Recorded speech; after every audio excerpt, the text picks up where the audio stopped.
SBA apprentice 2023 का examination अभी हो गया और उसमें रीजनिंग में क्या क्या चीज़ें पूछी गई थी ये हम देख लेते हैं। कौन कौन सी चीज़ें पूछी गई थी ये देखने से पहले दो चार चीज़ें मुझे आप लोगों से डिस्कस करनी है। SBA अप्रेंटिस में कुछ ऐसे क्वेश्चन के पैटर्न हमें देखने को मिले थे जो अक्सर प्रीलिम्स का पार्ट नहीं होते।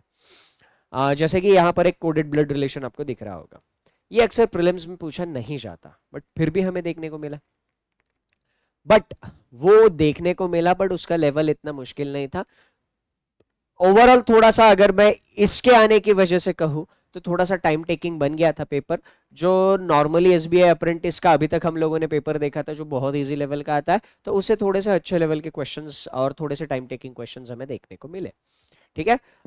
यहाँ पर अगर मैं पेपर की बात करूँ तो कौन कौन सी चीजें पूछी गई थी। पजल में लीनियर अनसर्टेन अरेंजमेंट यहाँ पर हमें देखने को मिली थी।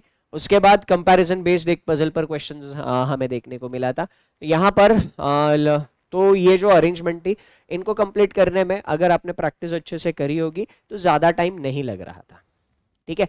अगर दो केसेस बनाते तो दो केसेस बना के क्वेश्चन सॉल्व हो जाता। बस आपको वो जो पॉसिबिलिटी है ना वो करेक्ट समझ में आनी चाहिए थी। थोड़ी सी ट्रिकी इंफॉर्मेशन दी थी, अगर वो इंफॉर्मेशन आप सही से समझ लेते तो आप इसको आसानी से कर लेते। सिलोजिज्म के क्वेश्चंस हमें देखने को मिले थे।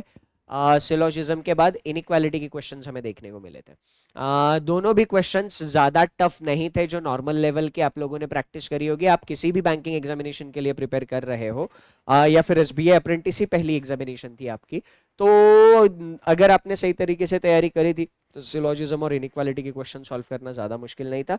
कोडेड ब्लड रिलेशन, हाँ मैं ये ज़रूर कहूँगा कि ये थोड़ा सा सरप्राइजिंग फैक्टर रहा है। प्रीलिम्स एग्जामिनेशन में अक्सर ये कोडेड ब्लड रिलेशन के क्वेश्चंस हमें देखने को नहीं मिलते। तो कोडेड ब्लड रिलेशन के क्वेश्चंस हमें देखने को मिले थे, बट वो again question coded blood relation का था, कोडिंग इन्फॉर्मेशन थी, इसीलिए टैकल करने में टाइम लग रहा था।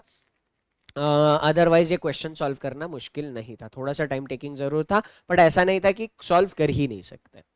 इंपॉर्टेंट चीज, ऑर्डर एंड रैंकिंग पर एक सवाल आया था जिसमें कुछ चीजें कंपेयर करने के लिए बोली थी। इसके अलावा जो क्लरिकल में या अप्रेंटिस लेवल में जो अल्फाबेट ये चैप्टर होता है, अल्फाबेट इस चैप्टर से भी कुछ क्वेश्चंस पूछे गए थे। ओके, तो अल्फाबेट में जो जो चीजें आप लोगों ने पढ़ी होगी, pair counting, odd one out वगैरह, ये मीनिंगफुल इंग्लिश वर्ड, इस पैटर्न के क्वेश्चंस अल्फाबेट्स पर आपको देखने को मिले थे। अल्फाबेट इस चैप्टर से क्वेश्चंस पूछे गए थे।